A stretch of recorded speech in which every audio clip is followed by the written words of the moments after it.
I don't think we are confused at all about what healthy eating is. I think we're confused about how to take the right steps to ensure that the population can actually adhere to a healthy dietary pattern. Welcome to the Food Matters Podcast, your home for health and wellness. My name is James Colquhoun, filmmaker and founder of foodmatters.com, and I am your host on this journey to inner and outer transformation. Hey guys, it's James here from Food Matters, and today I'm going to speak with my Australian accent because I've got a fellow Aussie on, and that makes it easy for me. His name is Simon Hill, and he is the host and producer of a really cool podcast called The Proof. It's just recently gone through a rebranding from Plant Proof to The Proof, and he's expanding upon all these different areas of health and well-being. His name is Simon Hill. He is a nutritionist and qualified physiotherapist, and he and I share a mutual friend, Nick Broadhurst. And when Nick explained Simon to me, he said, Simon's a guy who loves the science. He goes deep and he gets into it. And that's the sort of person I love speaking to. For me, I feel like I'm personally a bit of a bridge. I love anthropology and I love science. I love spirituality and I love quantum physics. And I think bridging those two is a really powerful middle ground to meet. And that's the sort of philosophy we adopt here at Food Matters. He's a contributing plant-based sort of recipe chef extraordinaire, I guess, to Chris Hemsworth's fitness app Center.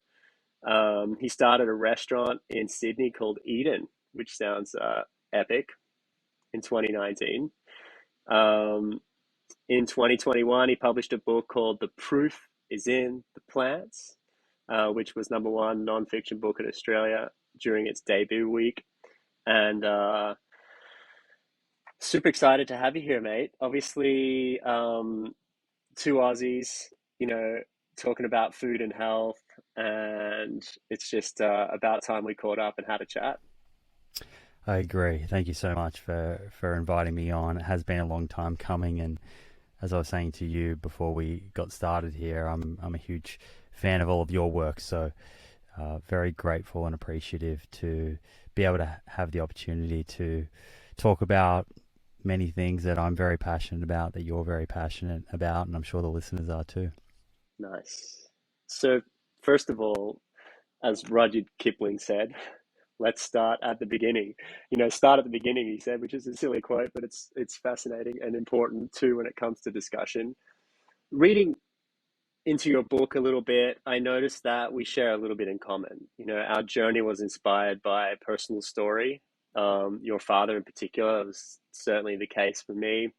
And another weird fact, my name's James, your brother's name's James. So we have this interesting personal story thread.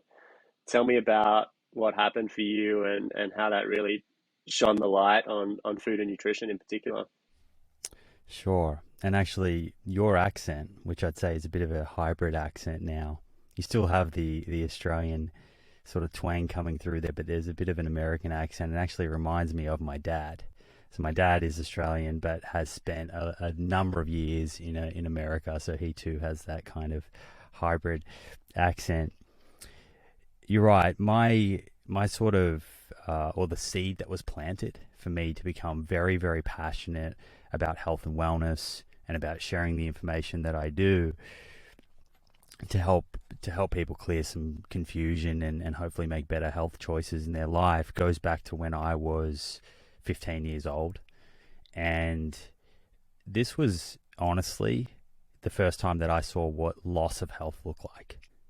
So I kind of, I guess, took our health very for granted up until that period. And that was, a result of just not having had anyone close to me go through any significant health-related illness or journey. And we were living in Victoria at the time, in Melbourne, and also we would spend time out in a country region called the Yarra Valley, which many people will be familiar with. It's a really beautiful wine district, incredible rolling hills. It's stunning. If you haven't been there, then I highly recommend it. And my dad and my brother and I would often go out and explore on the weekends. And Dad had a convertible sort of MGB, one of those old British classic cars, and Wait, that's so weird. Wait a second. My dad had a convertible MG as well, MGB.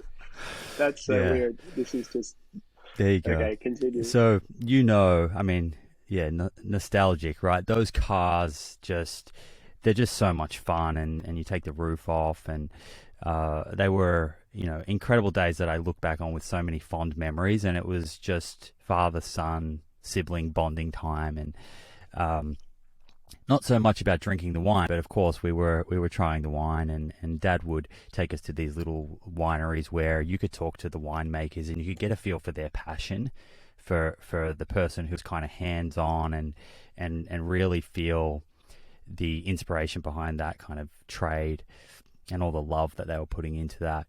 And on this one particular, it was a Sunday afternoon, and it was just Dad and I. My brother wasn't with us that day, and we'd spent a great day out exploring different wineries, and we were heading back, and music pumping. There was always U2 or Rolling Stones or something pumping in the car, and I could see my dad was grimacing, and he was kind of rubbing his shoulder, his chest area. And so I asked him if everything was okay. He looked clearly quite uncomfortable, and he reassured me, no, everything is okay. And we proceeded to go home, and we cooked dinner, and I checked in again, and Dad said, he thought he was doing okay, but he did have this chest pain. And he reassured me that he didn't think it was anything too serious, and we had dinner, and I went off to bed. And some hours later, maybe 2 or 3 hours later, I woke up to quite a bit of noise out in the living area, kitchen area, and thought I better go check. Went out, and by this stage, my dad's condition had really deteriorated. So it was no longer something that he could deny himself, and it was no longer something that he could protect his 15-year-old son from. And he had already picked up the phone and called 000, which is Australia's version of 911. And as they often do, they asked, is there anyone else there that can help describe this? And that was me. So I can vividly remember having to explain my dad's condition to, I assume, the paramedics or whoever was on the other end of that line taking that call, and explaining that he was short of breath, he was kneeling over, he was experiencing chest pain and some pain in his shoulder, and explaining where our location was. And we were quite remote. We were in an area called King Lake. And at the time, and this is likely changed now, this was 25 years ago, 22 years ago or something. And at the time, the nearest hospital was quite a ways away. So they said, look, based on your location, we need to send a helicopter. Is there somewhere that it can land? Fortunately, out the back of my dad's property, it was on acreage, and there was a cleared area within the trees where a helicopter could come. And so before I knew it, in the middle of the night, a helicopter comes in, there's paramedics rushing in, and my dad is scooped up off the ground and put onto a stretcher, and he's attached to all sorts of, heart rate monitor and oxygen, and this is happening at 1,000,000 miles an hour, and it wasn't as if this was something that we could predict, because my dad was 41, so very young. You're not expecting this, someone who's 41, and he was representative of a young Australian father. He wasn't someone that you would look at and say, gosh, that's a kind of a heart attack waiting to happen. He wasn't morbidly obese. He might have been a little bit overweight, but if you looked at him, he was representative of a young Australian father with 2 kids who was working hard, who would exercise 2 or 3 times a week, probably a little bit stressed from work and having 2 young kids. But other than that, relatively healthy, and wasn't on any sort of medications or relying on the healthcare system at all. So it did all come as a huge shock, and they took him out into the helicopter and flew him to the nearest hospital, and I trailed in an ambulance by road. And by that time, I was able to communicate with my mother and my brother, who were actually in Melbourne. They were in the city, and they obviously got into the car and made their way over. And that was a really long wait. And eventually, one of the doctors, I believe it was a cardiologist, came out and told us, your dad has had a severe heart attack, but we've saved his life. And we were obviously elated. We were, that was all we were concerned with at the time was, is he going to survive? We knew something bad was happening. We just weren't sure how bad. And often when you're waiting, you just don't know, like, what's the message that's going to come out when the doctor walks out. And so then and there, that was all we really were concerned with. And the next day, we had a bit of a family kind of meeting to debrief what has happened, why did this happen to our dad, and what's his prognosis.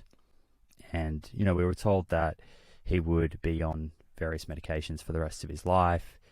They'd taken his history, and this is often the case, and I think many people listening probably have a similar set of circumstances where my dad's dad had also had a heart attack, but his heart attack was when he was in his 60s. And the cardiologist said, look, cardiovascular disease runs in families. You and your brother are, my brother was 18, I was 15. You're approaching young adulthood. This is something that you need to keep an eye on. And looking back, that's not bad advice at all. But it's kind of as far as the conversation went. And for us, that was disempowering in that it suggested that we've been dealt a bad genetic card. And if my dad experienced this event, which he could have very easily died from, which many people do and do not get a second chance, then what's to say that when we're 20, 25 years older than we were at that time, that wouldn't be a similar sort of fate for us. So that was kind of a very powerful seed that was planted. And it wasn't really something that I reflected on for many years later when I began becoming very interested in studying nutrition science. Yeah, mate, that's just a big wake up, and a tragic, however, albeit common story for so many people. And there's a couple of things you highlighted there. I think one is just and I resonate with this because my father was a similar age when he started going through his sort of midlife health crisis. And essentially the lack of hope or clear advice offered by the medical profession was what shocked me the most. And that was the sort of catalyst for my journey into studying nutrition. When you reflect back on that, did you feel, I mean, you were 15 at the time.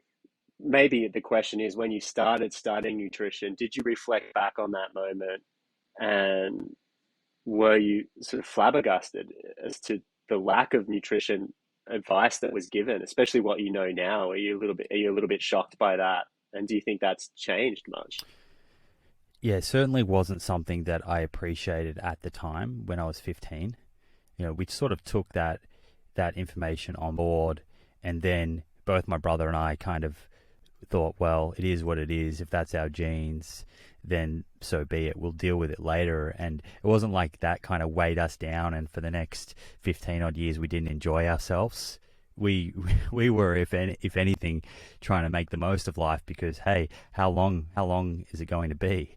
So you're right. It wasn't until I started really looking into the science that I became more empowered, and I realized that a lot of these diseases that we've normalized in our communities, so cardiovascular disease or type 2 diabetes, or even certain types of cancers, not all, but certain cancers, Alzheimer's, a lot of these diseases that we've normalized and we've accepted them into our society as normal for people to experience at a very young, early part of their life.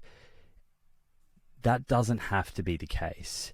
And while our genetics certainly can be predisposing us to these diseases, we actually have a lot of say in terms of how these genes are expressed and what our health span, how many years in good health over our life, what that looks like.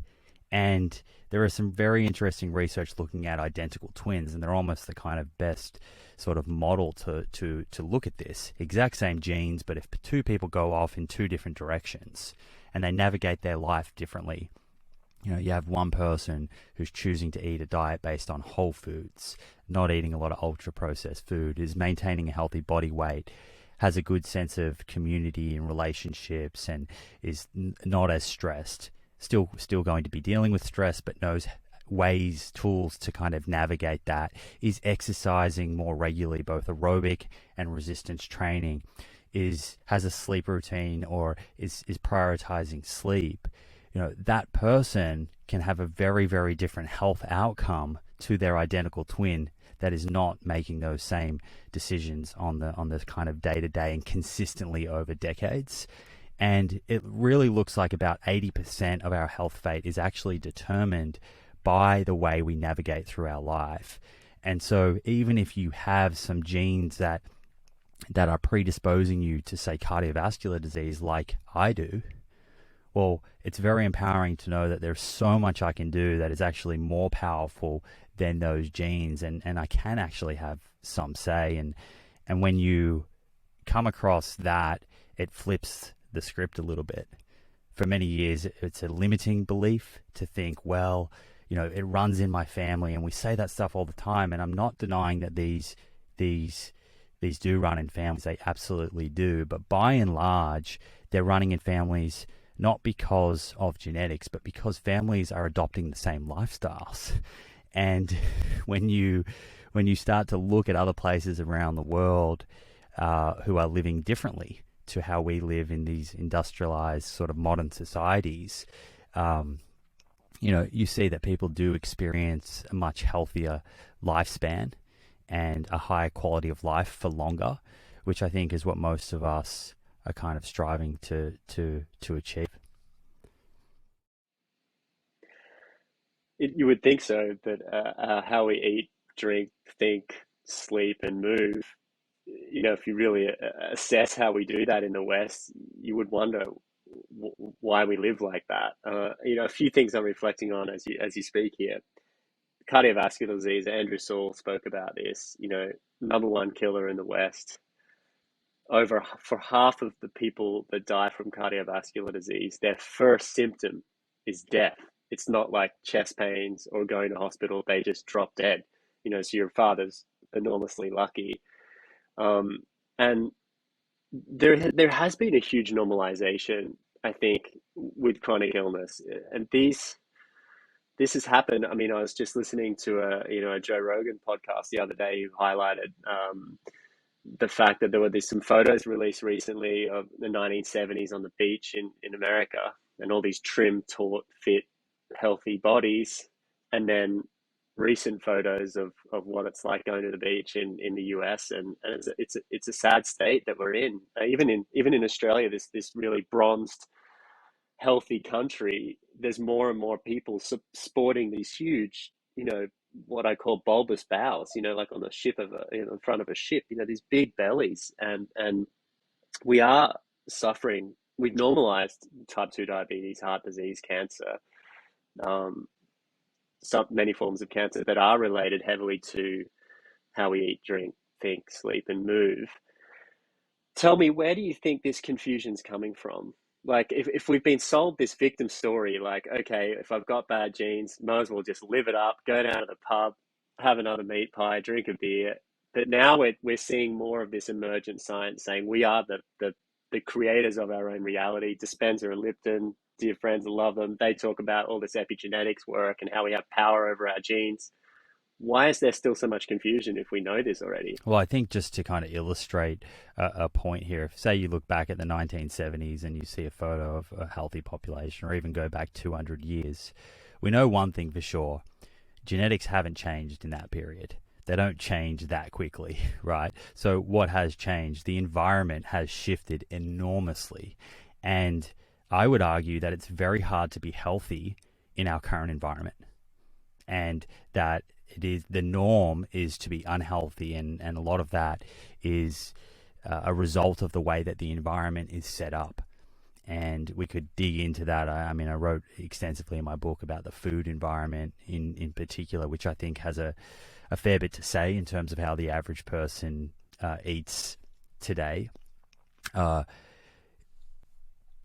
Why is there confusion? I think that unanimously, say in nutrition science, right, I would say that most career experts in this field of science do not feel that in order to address chronic disease today, it's a case of not knowing what to do.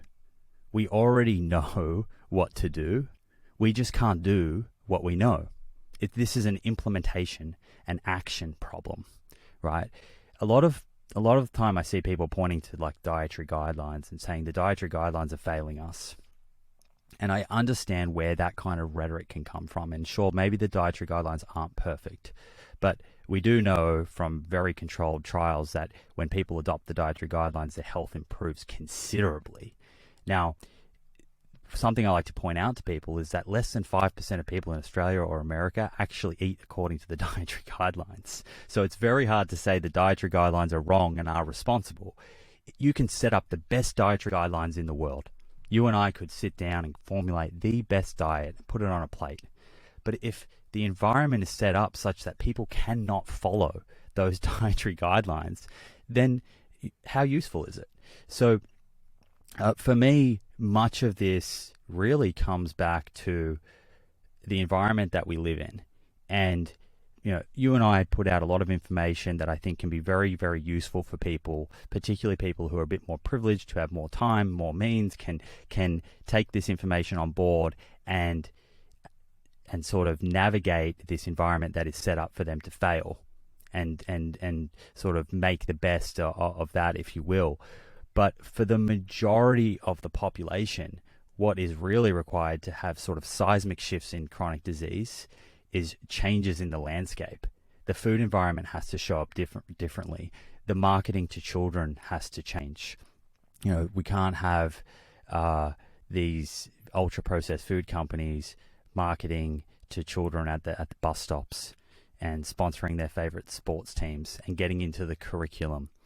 And we need to change the way that the grocery stores are showing up, and price promotions and candy and chocolate bars at the checkout, which we know kids are throwing into the shopping cart when they're standing there with their parent. And I use that example because in the UK they have changed that. No longer can major grocery stores have these candy chocolate bars right at the checkout. And so I guess where I'm kind of landing on this is that I don't believe there is a sort of unanimous kind of I don't believe that people within nutrition science would say we are confused. I don't think we are confused at all about what healthy eating is. I think we're confused about how to take the right steps to ensure that the population can actually adhere to a healthy dietary pattern. And until we get to that, I believe we fail to address the kind of root cause of the issue here.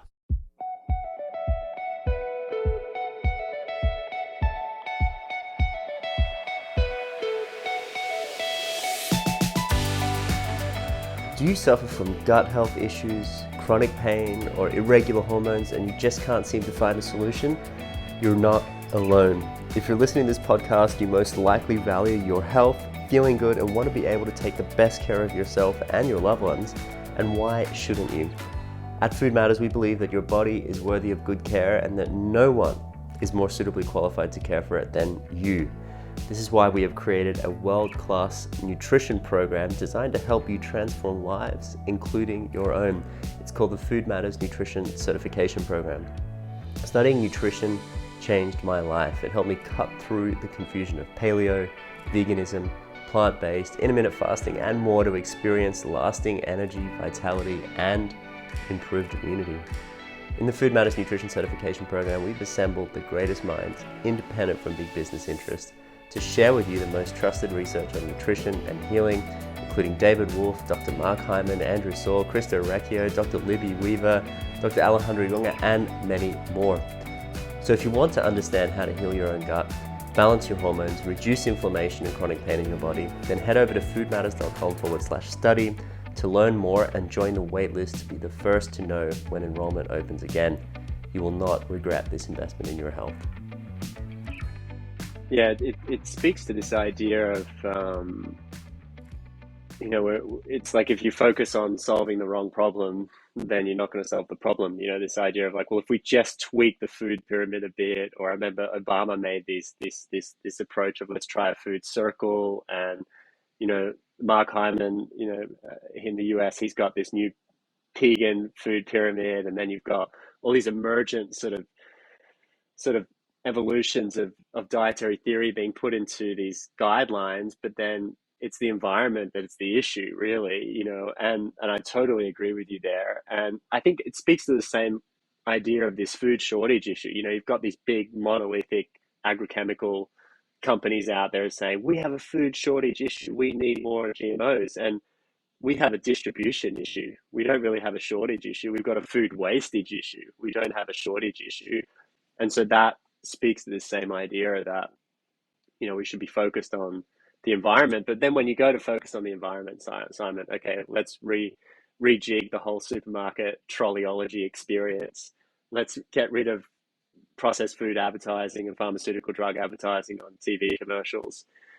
We're up against some of the biggest players in the world. I mean, you got $500 billion worth of pharmaceutical drug sales in the US, and globally 300 billion in the US annually, which has the highest rate of drug company advertising as well. So you're talking about dismantling a pretty big system. How can we land the plane on it for people? I mean, if they're fighting against this environment, I know it's difficult, but it's a big thing to unravel the environment of food that we've created as well.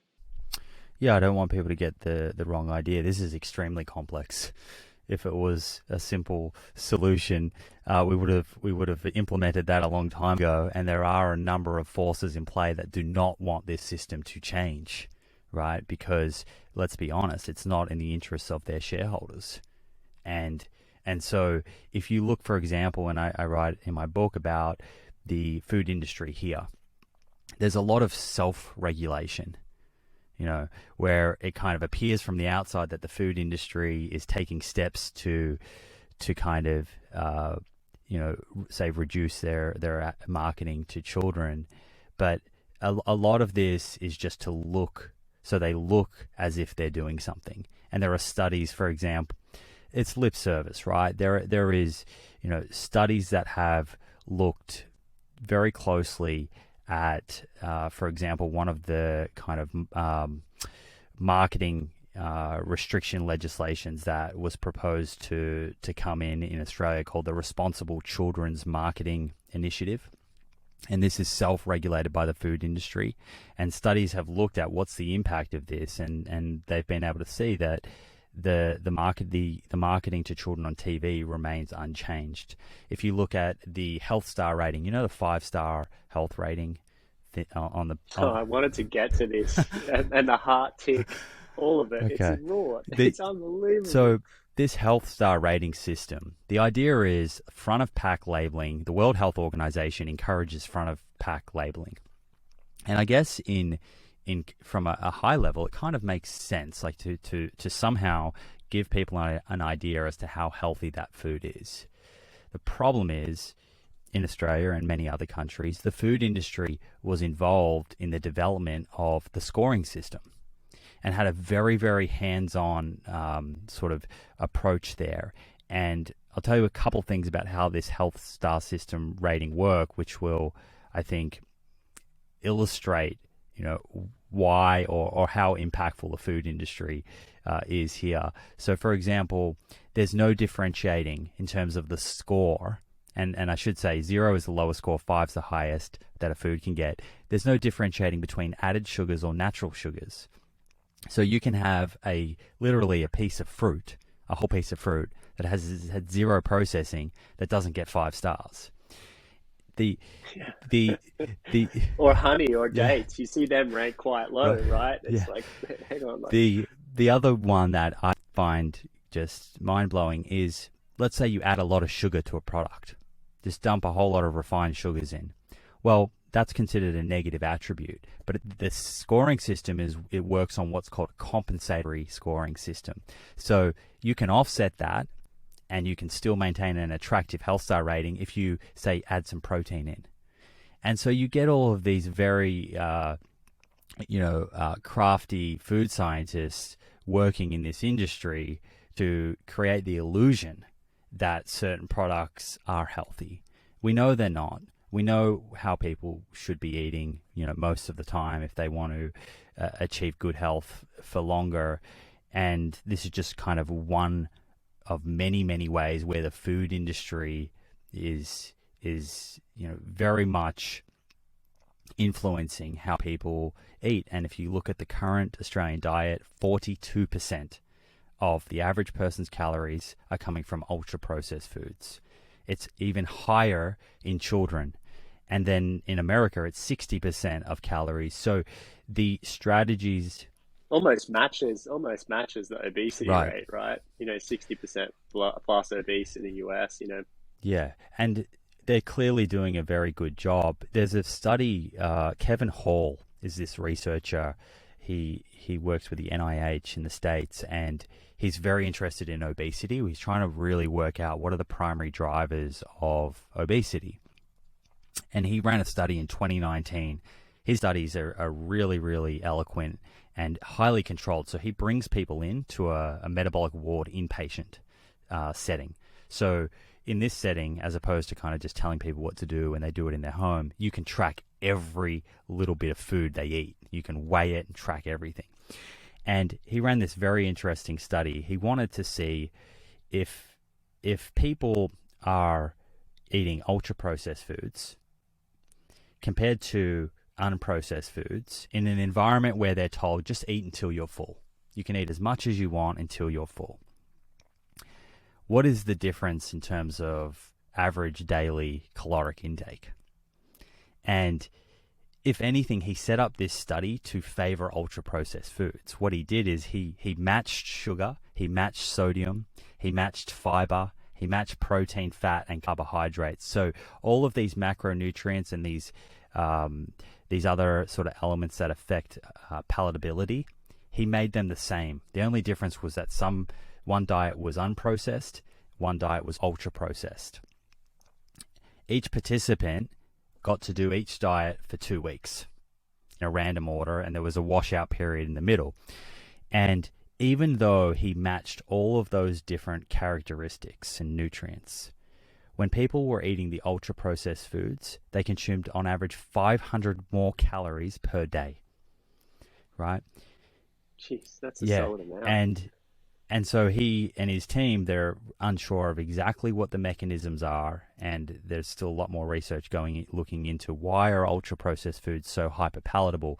But one of the kind of biggest hypotheses is that there's just more calories per bite or per sip, and so it affects your these kind of appetite hormones signals.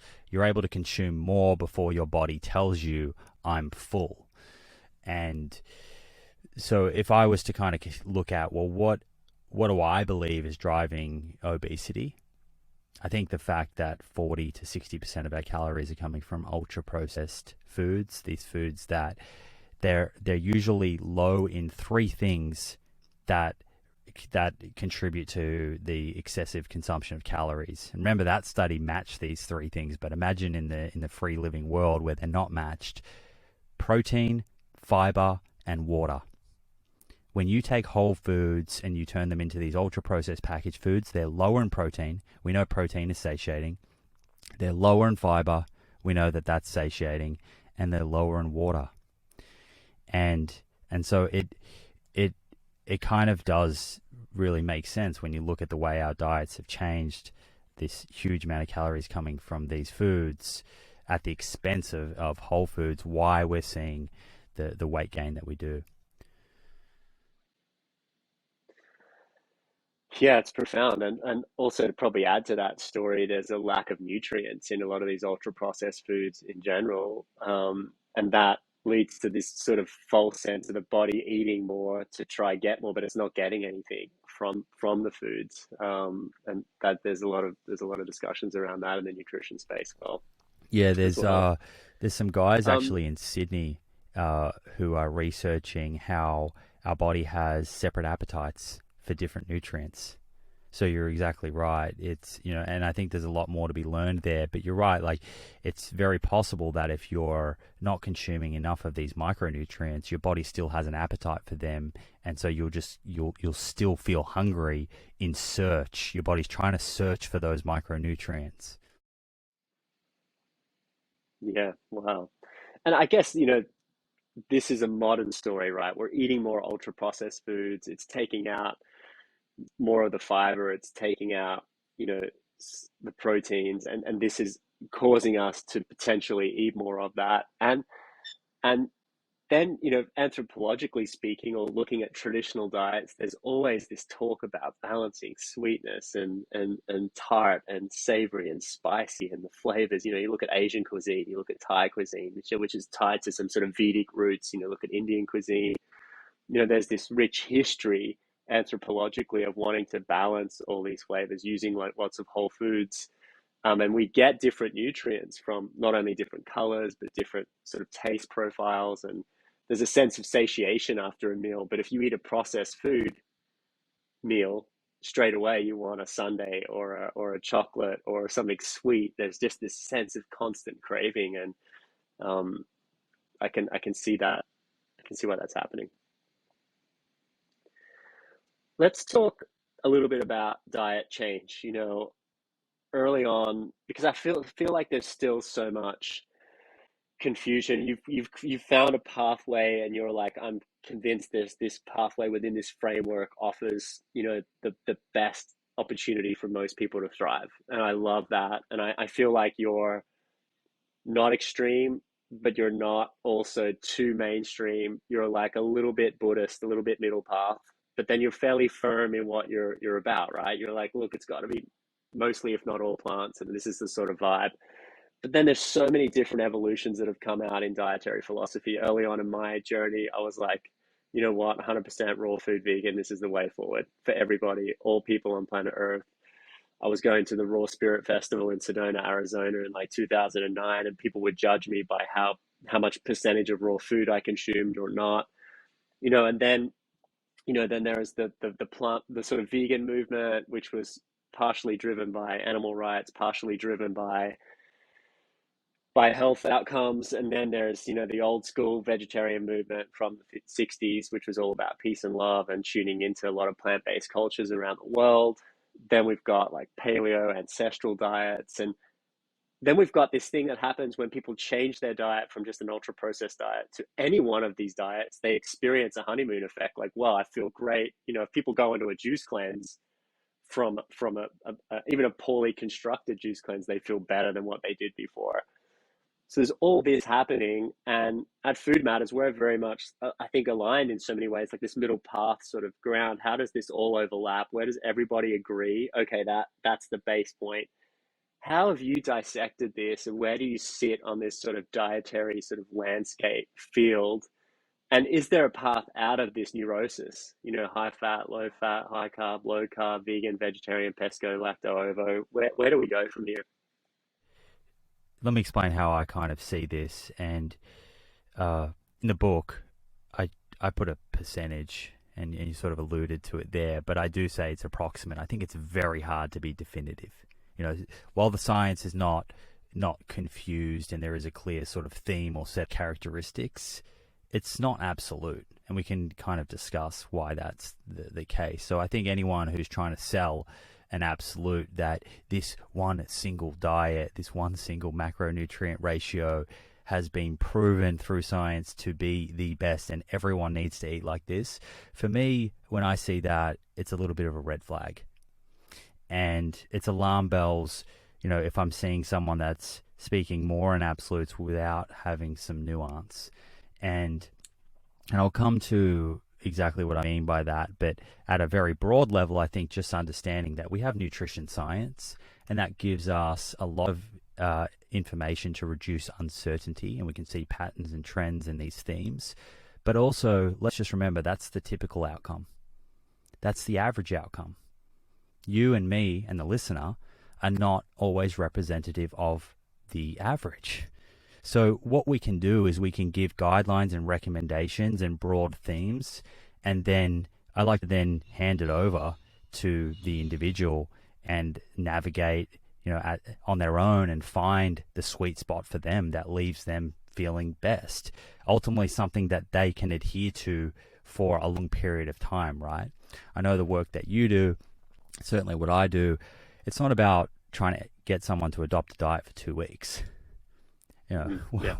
What changes can they make? That's the point. Right, exactly. So with all of that said, I think there's some very clear characteristics that healthy dietary patterns that lead to good health that they share. And I'll reel these off, and then we can kind of zoom in on what that may look like for an individual. These tend to be diets that are low in ultra-processed foods. I think we've established why that's a good idea. They're high in fiber. And I think you had Dr. Will Bolsowitz on your show, so I'm sure he did a fantastic job explaining the benefits of that. But we see unanimously, very consistently, across the globe, different populations, different studies, we see dose-dependent benefits of eating more fiber in terms of reducing your risk of chronic disease and premature death. These are the diets that tend to be low in saturated fat. It's not about having no saturated fat. And again, sometimes we get stuck in this binary thinking. There will always be some saturated fat in your diet, but like many things in nutrition, it's at the exposure and a threshold. We know that you just don't want too much saturated fat. It can change your lipids in a way that will predispose you or increase your risk of developing atherosclerosis, which is the sort of plaque buildup in your artery.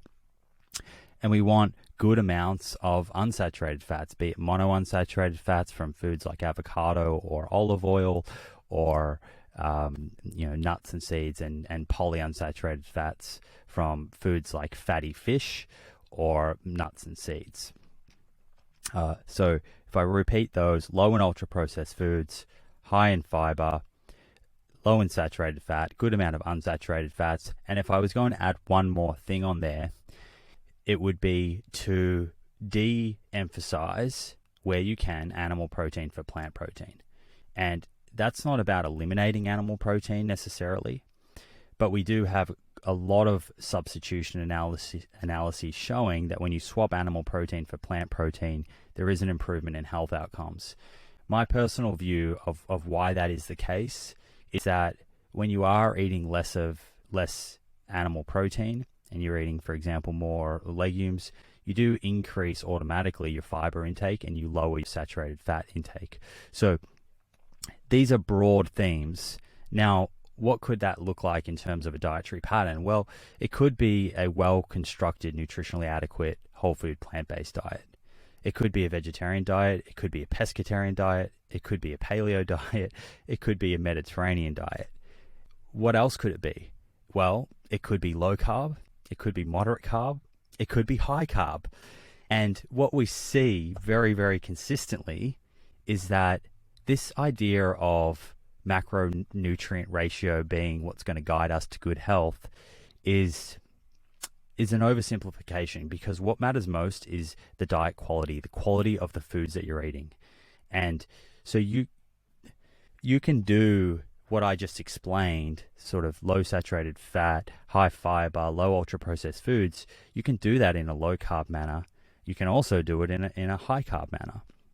And we have some very good science. A friend of mine, Dr. Christopher Gardner at Stanford, he really was interested in understanding, is there a difference between low carb and high carb in terms of body weight? And what's great, James, about Dr. Gardner is a lot of these studies that are out there, when they compare, say, low carb to high carb or vegan diet to something else, they often set up a dummy diet. So let's say you and I, we're interested in the Mediterranean diet and we love the Mediterranean diet and we want to run a study to show that the Mediterranean diet's good. Well, what are we going to compare it to? We have to compare it to something. We're going to compare it to a standard Western diet or some sort of diet that is not that thoughtfully constructed. What Dr. Gardner did in Diet Fits in this study was he said, no, I want to look at a very high quality low carb diet based on whole foods and a very high quality high carb diet based on whole foods. And I want to enroll people. I want them to work with dietitians, all of them to work one-on-one with dietitians so they have their hand held and they can really do this well. And I want to see if there's a difference in terms of weight loss over a year. And also what he wanted to see at the time, because there was some theories that if someone was more insulin resistant, they might do better on low carb. And also there was a few different genes that obesity researchers had identified that might explain why people do better on a high carb or a low carb diet. So he was testing whether that was the case. What he saw over the year was no significant differences between low carb and high carb in terms of average weight loss. So that's the first thing. Now, and that's very, very representative of a lot of research. So even the meta-analyses that have looked at this come to that same conclusion. And what's really interesting is he then did what's called a waterfall plot. I believe that's what it's called. He looked at, okay, the average between the two groups, average weight loss was very similar. There was no significant difference. But I wonder within each group, did some people do well and some did poorly?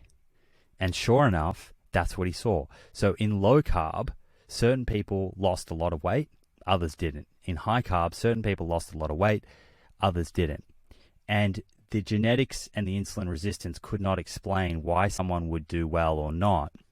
And so we're left with this understanding that on the aggregate, there doesn't seem to be a benefit of high carb or low carb in terms of weight loss if both of those diets are high quality in terms of the foods. However, it has to be acknowledged that some people did well on low carb. Some people did really well on high carb. So until we have some sort of personalized nutrition tool that can better help us understand why that may be, and so that we can say, hey, James, you're going to do better on high carb. For me, my message is think about food quality first. And then there's going to be some trial and error for you to think about where your macronutrients are. Find a way of eating that you feel very satiated on fewer calories if weight loss is your goal. And go from there and kind of don't be perturbed by the headlines where they're trying to claim that one macronutrient ratio is better than the other, because that's simply not the case. And I think what you're speaking to speaks to the sound guidance of people that have been in this industry longer than 20 years, which is this: they all subscribe to this idea of biochemical individuality. We are individual, we're all different and unique. And I think a lot of those dietary fads that have come and gone deserve to be put in the wastebasket of the trash can of humanity. Sort of the 80s till now, we've adopted a lot of this, and it's time for it to finish. I really believe in this sort of term that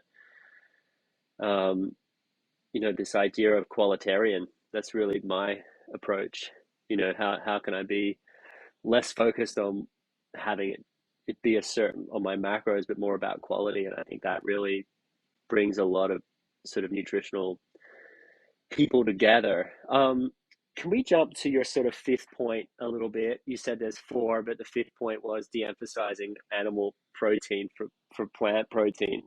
One of the accidental benefits of that is increased fiber. The other one is decreased saturated fat. Totally on board with that. I think another nuance to speak to there, I'd love your thoughts on this, is I'm going to share a few different sort of data points / anecdotal stories. One is, a dear friend of mine, John Robbins, love John, Diet for a New America, groundbreaking book. It was one of the first books that I read when I was coming into the health space, and shared it with my dad. And he didn't read it because he didn't care about nutrition and natural medicine, but my mum did. That was a start. And he correlated these 2 points together very eloquently. One was increasing meat and dairy consumption in the Western world and the increased rates of particular types of chronic disease.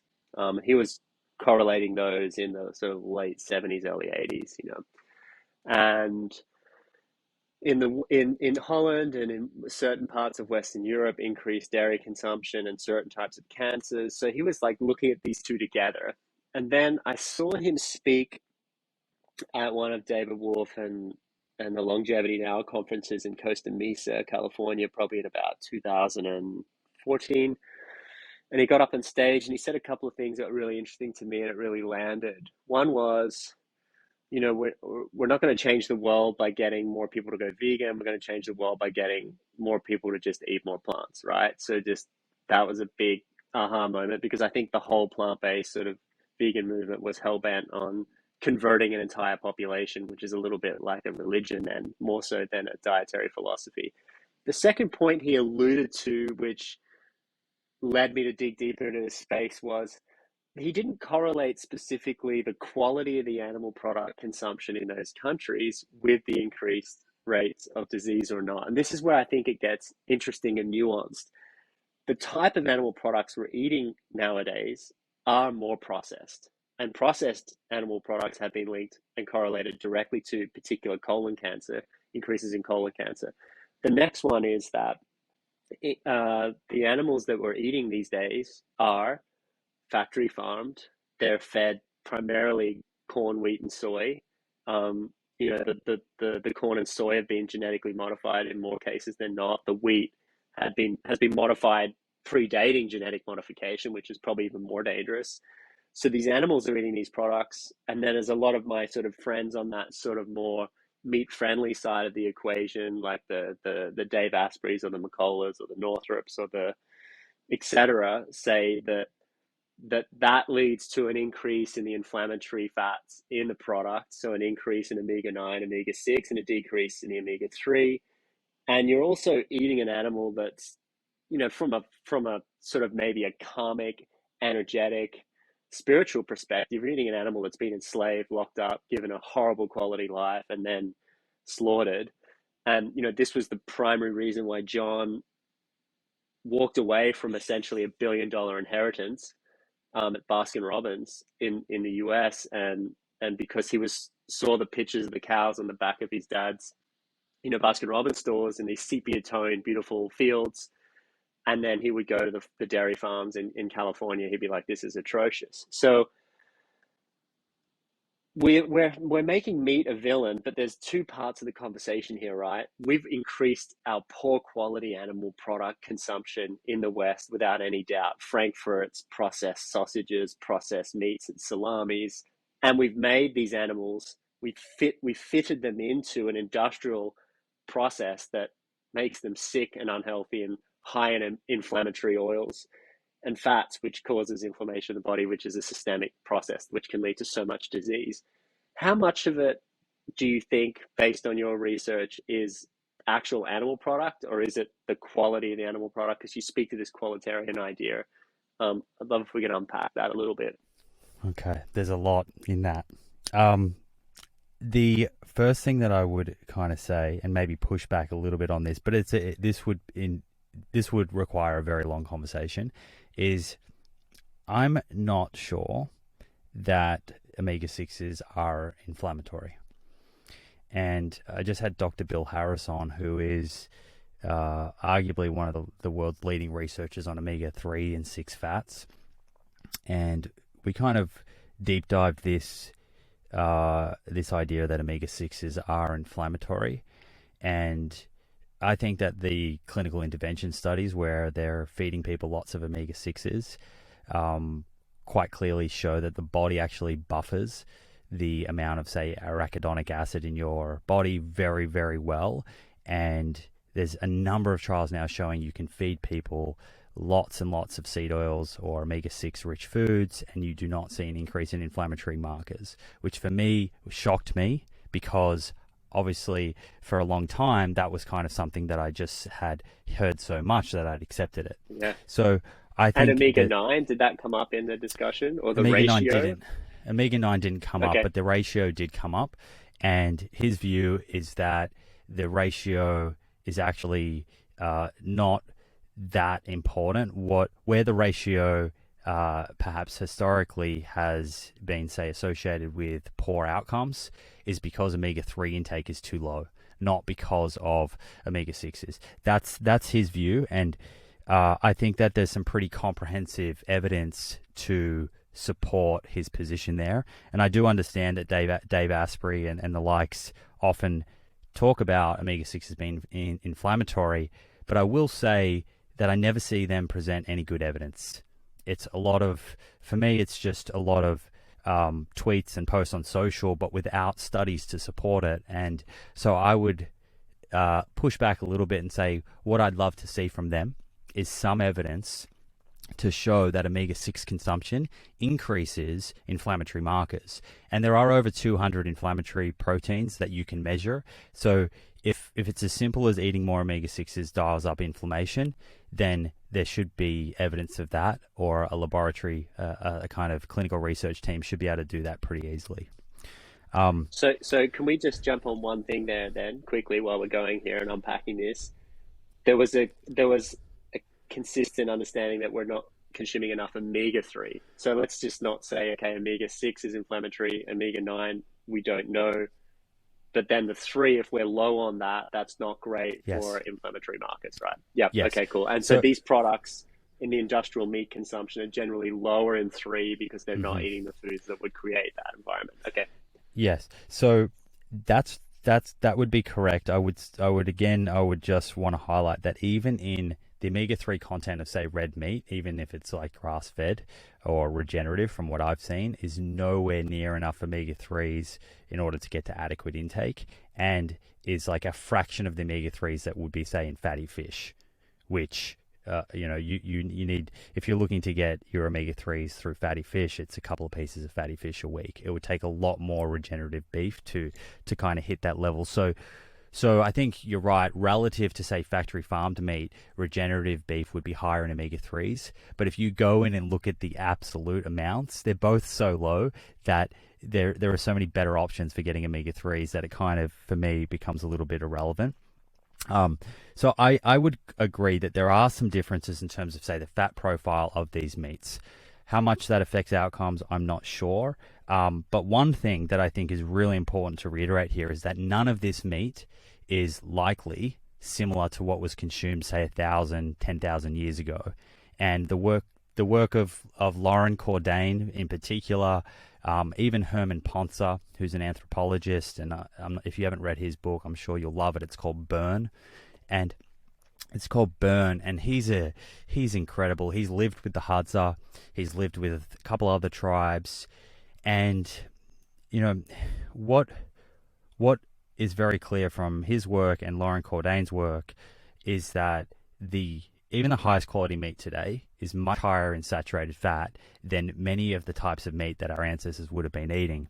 And so where I land on this is that I think that those meat products are going to be better than factory farmed. I think we're all not advocating for factory farmed. It's the amount of those products on the plate that worries me from the point of view that one of the most established markers of disease risk is what's called ApoB, and this is a lipoprotein. ApoB essentially is a measure of all of your atherogenic lipoproteins in your blood. So it includes VLDL, IDL, and LDL, and all of those contain an ApoB protein and can enter the artery wall and become retained. That's what initiates the plaque buildup. Now, this information actually comes from Lauren Cordain, who was, essentially the father of the paleo diet, right?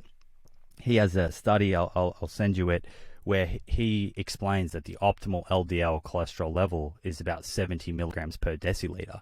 Now, how did he land on that level? Well, through genetic studies, observational and clinical trials, we know that when your LDL cholesterol level is at 70 milligrams per deciliter or lower, or what the equivalent ApoB is 80 milligrams per deciliter. When it's at those levels or lower, you essentially do not see atherosclerosis, which is responsible for the major disease in our society. So if you want to push back your health span and add some years on your life, you want to avoid that plaque buildup. And so coming back to meat, there is a lot of studies now that have looked at lean red meat, lean white meat, comparing to plant protein. And these are clinical interventions. So, of course, if you're comparing fatty cuts of meat to, say, legumes, that's not fair, because a lot of people are choosing the leaner cuts. And there's a study by Bergeron et al. That, again, I'll send you all these, that compared lean red meat to lean white meat to plant protein, and actually matched saturated fat through this study, which stack things in favor of the meat in this circumstance. And they still saw in that plant protein group significantly lower ApoB levels. So my kind of take-home position here on all of this is that currently the Australian diet, American diet, about 70 to 80% of protein is coming from animal protein, and only 20 or 30% is plant protein. And I'd like to see that flipped. And that doesn't mean that we're not having any animal protein at all. I think that if people want to consume animal protein, then there's no real problems from a health point of view, as long as it's not taking them out of that theme that we established before, where it is low saturated fat overall, it is high fiber, there's lots of good plant diversity. But I do think that this idea that I see online of, hey, I'm not eating factory farmed meat, so I'm going to eat 2 or 3 kilos of red meat a week. I'm not sure whether the differences in the meat quality would enable one to do that without significantly affecting their health. No, that's a great point. And I think another thing I wanted to add in this discussion, and this is obviously probably 6 hours of straight discussion here, but the history of civilization is the history of domestication. Let's be honest, domestication of grains, because that gave people time to do art, create a police force or an army to look after the fields, all those things, right? And then a legal system and a caste system. Then also the domestication of animals, Guns, Germs, Steel, Jared Diamond, why were some cultures, he was looking with the Papua New Guinea people, why did some people have cargo, planes, steel, etc.? Because they had domesticated animals earlier, which gave them the capability, space, time, etc., more resources to be able to go produce more things. And that was really tied to latitude, not so much, so animals could move across long tracts of latitude as they colonize new lands. But then the downside of this is we're looking at highly domesticated grains, I think, are posing a pretty significant health risk. The way they've changed and the way they're cultivated, not only what it does to the soil, but what it does to our inner biology. But then we're talking about animal product here, and you're saying, well, it doesn't really matter if it's a really well cared for animal or a factory farm animal. It does, but you're saying ultimately it's the percentage of consumption and the percentage of saturated fat is an issue. I can really see that, and the science is saying that. But then is it also an issue that we're eating domesticated animals? Like, these have changed, these animals, over time, 10,000 years, 15,000 years potentially of domestication. And we're primarily eating beef and chicken, right? And some turkey. And I go to a remote island, 3 or 4 plane rides from here, where I have another place where I live. And then I go to another remote island. I go to this tribe. This was 12 months ago, that hadn't seen a white person for 3 years. I'm hiking through the bush with these people to their garden that's close to their house. It was 3 hours one way. And I get there, and there's a guy walking through the bush with a slingshot over his arm, and he's just shot a wild bird. And that is his protein source. Now, that is not a domesticated animal. that thing is as wild as it gets. Do you think that there's also an issue with the fact that we're just primarily eating domesticated animals, and that's not a natural thing when you look anthropologically at cultures? Yeah, I mean, I'm not sure what the answer to that though is, though, short of kind of bringing the woolly mammoth back, and sort of allowing farming to be conducted globally in what would quickly be not sustainable. We would wipe out, wildlife pretty quick. So I think that, of course, tribes that live in those areas where you're talking about in remote locations, they're able to kind of survive on their surrounding environment. But if you were to kind of try and change our food system now, and you had 8 billion people hunting, would that be sustainable? I'm not sure. I don't think it would be. But I do agree that, certainly I think that game and wild meats, they're actually, another step in the right direction of getting back to a fat profile that more closely aligns what people would have been eating, hundreds, thousands of years ago, whether it's deer or antelope, venison, that style meat for sure. I would agree that I think from a fat profile, those meats are even lower in saturated fat and have a relative higher omega-3s, as you kind of alluded to earlier. And no doubt a bunch of other benefits just through their more natural lifestyle and what they're eating and how they're exercising. So, I agree with you. I'm just not sure that that's going to be a kind of feasible solution to kind of supplying animal protein for the world. I agree. And look, it was more a discussion point, but I think what you're saying is, how do we reduce the percentage of consumption of animal-based protein, sub it out with plant-based protein, and work on those other 4 points: low ultra-processed foods, high in fiber, low in saturated fats, and good amounts of mono and polys. And I think that's a very robust framework. I think that's beautiful. Where do you sit on, like, I mean, we're getting into nuance here, and I sort of like it a little bit. Can we talk about eggs for a little bit? Because this is always something for people, it's like a bit of a framing point. There's 5 foods that most people are allergic to, right? And this is a bigger discussion about gut health, leaky gut, macro particles leaking into the bloodstream. But corn, wheat, soy, dairy, and eggs. And then when I think about eggs, they sit in this middle ground of, like, is it vegetarian or vegan? Is it a good form of protein? And then there's the quality of the egg. There's a lot of talk about pasture raised, and the chicken is eating like the little herbs and the little plants and the greens and maybe little insects, and that creates a nice fat profile in the yolk, higher in the EPA, DHA, essential sort of fatty acids. What's your sort of take on research on eggs and thoughts around that for people that are probably wanting to reduce their animal product consumption, but this is sort of like a quasi animal product, but it gets a bad rap from people and a good rap from others? Would love your thoughts on it.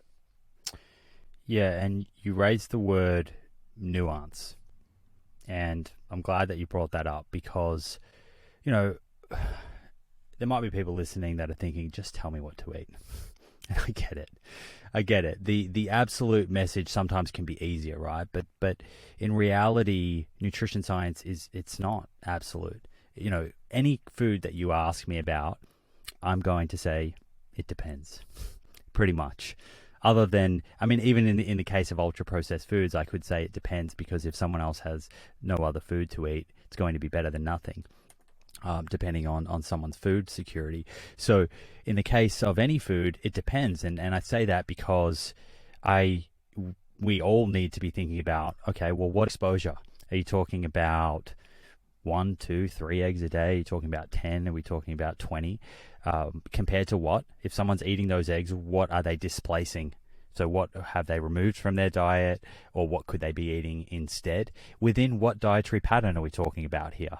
And for who? Are we talking about a kid? Are we talking about a pregnant woman? Are we talking about you and I? Are we talking about an elderly man who's battling sarcopenia, muscle wastage?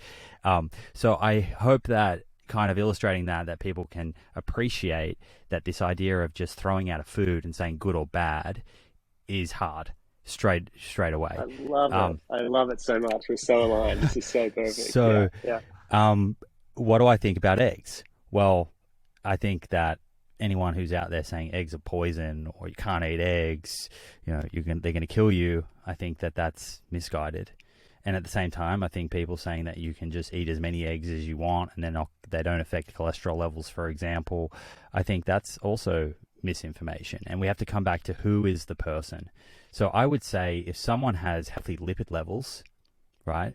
So they're a healthy person, their ApoB, as I mentioned before, is at a healthy level, and they're consuming some eggs within a diet that's high fiber and low in overall saturated fat, then I don't see an issue with that. I think that they can be a valuable addition in terms of the protein and nutrients like choline. There's no kind of denying that. I think if someone has, say, elevated cholesterol levels, let's say they have existing cardiovascular disease, maybe they have angina or have had a heart attack, and they're trying to get their lipids down, and this again will depend, is someone trying to just do that through lifestyle or is someone taking medications? But if someone's trying to, through lifestyle, get their cholesterol levels down to a more favorable way, then reducing their egg intake will do that. And so that can be a kind of beneficial move for them, and particularly if they replace it with something that is high fiber, which has the opposite effect on cholesterol. Fiber will lower cholesterol levels. So the short answer is that I don't think eggs are poison, as you might see online, or this food to kind of fear. If your overall dietary pattern is how we've kind of been talking and how what we've established is like that, and that's how you're eating consistently over your life, and consuming eggs is not negatively affecting these biomarkers, established biomarkers, then I find it hard to take a position that they would have a negative effect on your health. And in many ways, they could be positive in that they're providing certain nutrients that your body needs. So, I'm sorry I didn't give you a straight answer on that. No, I actually prefer that answer. I'm going to rename you the Buddhist of nutrition, and I think that nutrition needs more middle path people. And I'm so glad to have had this conversation with you today, almost as like a connection, a catch up, and a talk about, in a way, broad stroke and detailed nutrition philosophy. And I feel like the world needs more people like you that talk about this idea that different people, different backgrounds, different environments, different health situation and goals in terms of outcomes is going to require a nuanced approach to piecing together a diet. And yes, there are some generally agreed upon principles which you touched on, these 4/5 principles, and that is what the world needs at this time. And I think it's a great way to help people navigate a food landscape that's set up to fail them. And I just love having your voice of reason on the podcast here at Food Matters. I'm super grateful. Well, it's been a pleasure. Thanks for having me. I hope that my kind of goal with all of this, even though it may sound like a lot of information and it's not as black and white, is I think that it becomes very empowering when you understand a bit of the nuance. So when you see something on social media or in mainstream media, because let's be honest, you're always going to see extreme things. And in many ways, the algorithm is responsible for that, because the more extreme your position is, you get people fighting in the comments, and then it goes to more people. And if I'm writing an article for mainstream media and I want to generate clicks, well, my nuanced answer about eggs just then, that's not getting published. So what I hope, it's such a shame though, Simon, right? Like we have to end up going to extremes to just get people's attention, to get them into the discussion, right? I actually had fun with that on a post on social media. I can tell you about that in a minute.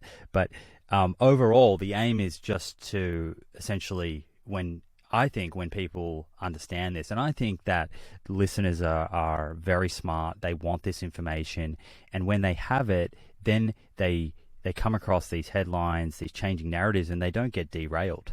They feel confident, and it's about that. How can you instill some confidence so people aren't derailed by a very confusing environment? And I say I had some fun because I did post about how you can biohack your longevity, and of course, by saying biohack longevity, this post got a lot of reach.